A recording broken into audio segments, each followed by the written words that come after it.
What's up everybody? Today we got something a little bit different we got to work on. We have my wife's 2000 Honda Civic EX with the 1.6 liter single overhead cam 5-speed. We have a little bit of maintenance that we have to do. It's not running quite as great as it should be, and we have a little bit of an oil leak coming from the oil pan. So we have some things to replace and a little bit of tune-up to do, and it should be back in tip-top shape. A couple things that we are going to be doing today. I am replacing the fuel filter. It has a little bit of a hiccup on acceleration, and an oil filter for, obviously we're doing the oil pan, so we have to drain the oil, so we're going to do an oil change at that time. We're going to be swapping out a couple of the gaskets for the exhaust. We need to remove the exhaust under the engine to access the oil pan. And then finally, the oil pan gasket should hopefully go in pretty easy and without any issues. Now, in a lot of situations when you talk about doing an oil pan gasket or doing anything with removing the oil pan, it either means lifting the engine off the subframe, completely removing the engine from the engine bay, or dropping the subframe down. However, in this Honda Civic, maybe other models, it might apply or might not apply to your vehicle. In this Honda Civic, I don't actually have to pull the engine, lift it, or do anything with moving the engine in the engine bay. I just have to drop the 2-to-1 collector underneath the engine to create room for the oil pan, and it should drop right out. Now, the engine bay has seen better days. It is a 2000, so that is 24 years old. Just keep that in mind. It is not the cleanest engine bay, but we're going to kind of tidy it up just a little bit, clean up some of the oil residue around the transmission and the block if we can. The fuel filter is pretty easy to access. It is right here in the engine bay. It's not around any heat source really, other than being in the engine bay, but that should come off pretty easy. The feed line and the return line is just on the other side. It's very easy. We've done this before. It's been probably 7 years since we've put one on here. I'll show you real quick what we're working with here. I need to spray some penetrating oil on the nuts right here for the exhaust, because those are studded from the top. So then you just have to loosen up the nuts on the bottom. And then that's going to be kind of tricky. That is where the cat is. Those two bolts might be kind of ishy, because that sees more salt and snow in the winter than, say, those do, because those are kind of tucked up there a little bit. But hopefully we'll be able to get those broke loose and be pretty well set. And then there's two right here. Those are kind of soaked in oil from the oil pan, so those two should come off pretty easy. Then the rest of it, once that is out of there, should hopefully come off pretty easy. We got to take off these couple of brackets that kind of secure it to the transmission bell housing there, and that one over there. And then we have all the bolts that go around the whole thing. We will probably take off this plastic guard as well, get that out of the way so that we have plenty of access and room to that oil pan. So like I was kind of saying, on this Civic, you need to disconnect the two bolts off of the front of the cat. There's an O2 sensor right in front of those two bolts. I'm going to break that free before I try and get the bolts loose. We have two bolts right here, and then we have 3 bolts up on this flange from the 4-to-2 collector or the header, and then this is the 2-to-1 downpipe, whatever you want to call it, that goes underneath the oil pan. So we're gonna get all that stuff broke loose. Hopefully all of that stuff comes loose pretty easy. I sprayed that down. It doesn't look super bad, but it's also pretty rusty, so we'll see how that goes. I was not able to get the gasket that goes inside of here, so I need to call O'Reilly's probably before I start taking all this stuff apart and see if they can get that in real quick. So careful and straight with it. Oh my goodness. Well, maybe we aren't taking that off. I might have to just go up and disconnect the plug, because that don't want to move. Good thing the sensor isn't bad. It's a matter if we can get the plug to release too. Usually every time I work on this car, I have some sort of a challenge I have to overcome. Got the O2 sensor plug disconnected. It was kind of stuck on there. I had to go up there with a screwdriver to pry it off. But then this will come down with the pipe, so it's just out of the way. I couldn't get that off. Maybe we'll be able to get that loose when we have the whole pipe out of here. Next, I'm going to move to these two bolts with the springs that helps hold this catalytic converter flange together. This might be kind of tough. We'll see. 14mm bolts. These are probably going to be stuck. They are nylock. nuts, so we will see. I'll probably have to double wrench this as well just to get enough leverage on it. Hopefully we don't break these. If we do, we'll just replace them.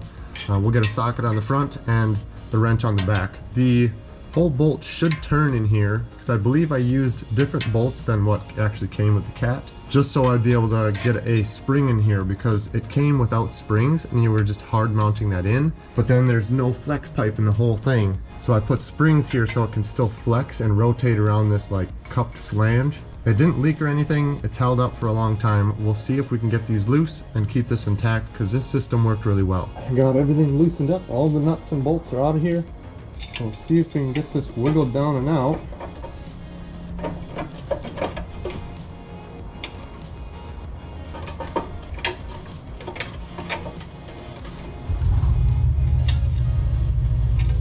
There we go.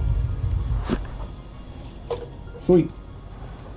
This is that slip joint gasket thing that I still need to run and get. They do have one in stock, so that's good. I can run and grab that in just a little bit. Just slides over that pipe right there, and then the Cat slips over that. So then it's able to move and rotate a little bit. That is the flex joint in this exhaust system. Pretty simple, but like you can only use it once because it basically crushes it after so many years or however much time. So yeah, we'll get a new one on that. I'll give you guys a look at the oil pan now that the exhaust is out. It's pretty simple. There's a bunch of nuts and bolts all the way around the pan, all the way around the back side as well. And then these two brackets right here that have to come loose. I think they're 14s and some 12s. And then the rest of them are all 12mm nuts or bolts. So I need to make sure that I put all of those in the correct area. Although the ones with the nuts, those are studded. So those studs stay in the bottom of the block, whereas the bolts come out. So we'll get that all cleaned up. I'm going to basically soak this whole thing down because there is standing oil or like oil drips all over on the pan. We'll get the oil pan down here, the drain pan, and then just basically soak this whole bottom side real quick so that we don't have to be rubbing up against a ton of oil down here. All right, now that we have those two brackets off, we can access all of the little nuts and bolts. There's some small ones really far up in there too. So I'm gonna probably put the camera down and just zip all these off. There's not really a specific way you're supposed to take this pan off. You could probably go all the way around in a circle. I'm going to kind of skip around a little bit so that we don't twist anything or have anything funky happen with the pan. That flywheel cover is off. I'm going to clean that up too. That's all full of oil and stuff. I don't believe that's coming from like the main seal behind the flywheel, because inside there it doesn't really look like there's a ton of oil up inside that. It's just dripping down from where the pan is and kind of seeping down that way. So inside there should be good. I'll maybe flash a light in there so I can actually see a little better. It's really tight to get like my face right up there to see it, but we'll try and inspect that, even if I have to just take like a picture and look at that. Now we can have access to these nuts that are right up in the top there, and we should be able to get this oil pan down in no time. We are just about ready to pop this pan off. Hopefully it drops down pretty easy. All of the bolts and nuts are out of the way, and they're all separated on my paper towel. I got it ragged down so that hopefully it doesn't drain any stuff and drip all over the place underneath here. So we'll give this a little bit of a tap and see if it'll break loose. Probably won't, because you have to glue it on basically with your gasket. Being that it's 24 years old, this probably won't come off super easy. So I will grab a couple of tools, see if we can kind of pry at it a little bit without gouging the pan or the mounting surface, because we don't want that.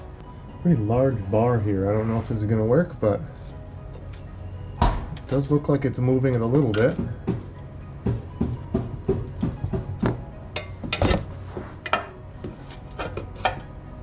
So I'll give this a little tap. I really want to pry on the flywheel much, mess up something else. But I did get it to shimmy. There we go. It's just right up in the front by the flywheel.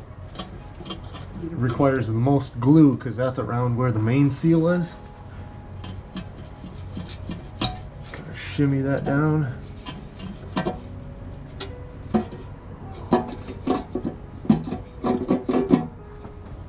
Come on.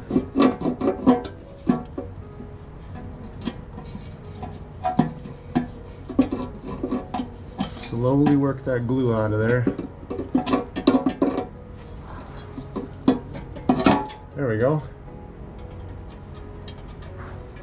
And that's the old gasket just hanging on for dear life there. It doesn't look too bad inside the oil pan. Maybe I don't need to sit and scrub on it. Nice. That's good. Means we're doing oil changes when we should be. Well, I'll just give you guys a quick little peek at the inside of this 1.6 on the bottom side. You got your connecting rods and your crank right up in there. And then you have the main caps that have the oil pickup tube and everything in it. So yeah, it looks pretty decent inside there for 150,000 miles. So all the way up in there, you can kind of see the bottom of the piston where the connecting rod is, right in the middle of the screen there. That's the rod cap at the bottom. Another rod cap. And then all the way up in the top there again. Those are nice little tiny piston rods and pistons in there, but it's only a 1.6. A very small engine, but gets the job done. What I gotta do is clean off the gasket surface on that edge that's kind of shiny there. Get that all cleaned up.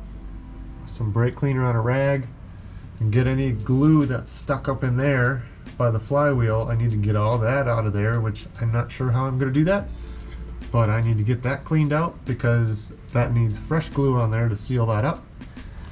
And then I believe on this side as well, right around that end, there needs to be glue cleaned up and then fresh glue reapplied. But you apply that onto the gasket on the oil pan, not directly on the mounting surface. And there you have it. That groove is all nice and clean. Not quite shiny, but at least it's clean. I used a little bit of brake cleaner in the groove itself. And I wiped out a little bit of residual oil that was kind of just settled in some of these little crevices. So nice and clean, should be good to go. We're gonna add a little bit of silicone to say like this corner, this groove, and this corner, and just maybe like around to here. I think I scraped glue all the way out to this first bolt hole. Basically this side, and maybe from like here all the way down. We're not gonna put like a ton of it, just enough to where the gasket can be held in place. I will also put a few dabs throughout the rest of the pan just to make sure that gasket stays put. I'll smear it through a little bit so that it can stay down. We'll let that kind of cure a little bit while I scrape some of the gasket material off of the block on the bottom and clean off the oil residue that is on there. We want a nice, fresh, clean seal with that new gasket. So that's the view of where I got the silicone, basically right over where each of the bolts are going to be. And I'm going to actually take my really thin screwdriver and kind of spread that out just a little bit so it's not just a big glob there.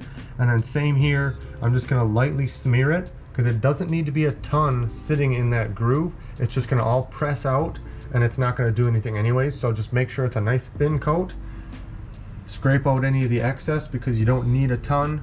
And then we'll lay the gasket down into the pan, get that all pressed in there, let that kind of sit. And then we'll clean underneath where the block is, and then before we go and put this on, we'll put a little bit more of gasket material or this silicone right kind of where I just smeared that, just so it's got a little bit more extra layer, because these are the spots where it can potentially leak if you don't have that sealed very well. It's also been probably a good 20 minutes of cleaning the gasket surface of the block down there. So this is getting a little tacky to where it's actually holding this in place, which is good.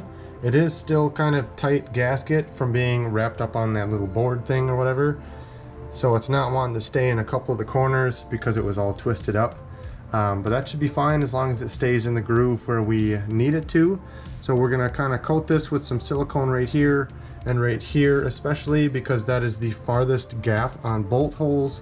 And then we'll maybe just touch a couple other spots that are kind of around this corner area that seemed like they were maybe the leak spot from before. So we'll get some of this high temp red silicone on some of those spots and get this thing slapped up into the car.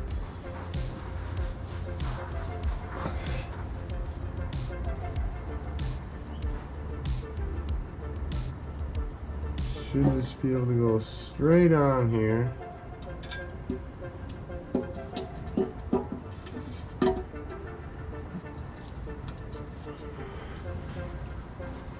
I should have grabbed some of the bolts. Shoot. And the extension. That one started there. As long as I can get a couple of them started, it should be fine.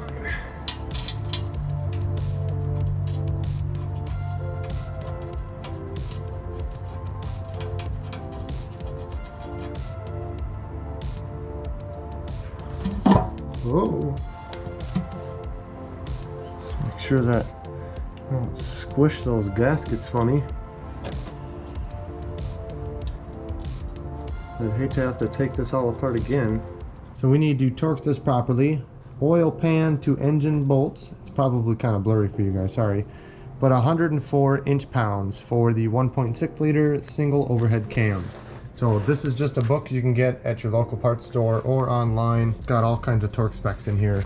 Very important that you torque this pan down correctly, otherwise you will just smash your gasket and you'll have continued leaks and have to pull it all apart again. So 104 inch-pounds, so I'll get my torque wrench out and we'll kind of torque that down. It doesn't show or specify a specific order in which you do that, or like around if you star pattern or whatever. I'll probably skip every other bolt and then come back through and hit them again, just to make sure everything is nice and snug, but not too much. We don't want to squish that gasket flat. I got the oil pan all done. The exhaust is all bolted back into place. O2 sensor is plugged back in. I did make sure to double check my oil drain plug. It is snug. And I got the oil filter changed. All that's left to do is the fuel filter up in the engine bay. So we're gonna grab some rags and shove that underneath so that we can break those lines loose, and then hopefully swap over that fuel filter very fast so we don't have any gas rushing all over the place, which I don't think there'll be a ton. It's a fairly small filter, so it shouldn't be like a crazy amount. I mean, there's probably only like a half a cup of fuel in there, if that. It's been sitting all day, so hopefully there's no pressure in the lines. I am going to move the oil pan or the oil drain pan over here so that I can take that one out and just kind of set it down in there and it can drain whatever. And then we'll slap the new one right into the engine bay, and that's all we're gonna do on the Honda today. For your Honda Civic fuel filter, you'll need a 10mm ratchet to get back inside here. There's one bolt you have to loosen up for the strap that kind of holds this in place. You need the 17 for on the top and a 14 for on the bottom line. Now let's prime the fuel system. We'll turn the key on and off a couple times, cycle the fuel pump, make sure that the filter is filled up and that there's no leaks over there on those lines. Then we'll give it a start. Ooh, there is fuel coming out. That was my mistake. I forgot one of these little crush washers that goes on the bottom side. I put one on the top but not the bottom. Let's put a rag over here this time because it's sprayed everywhere. At least so there's something there.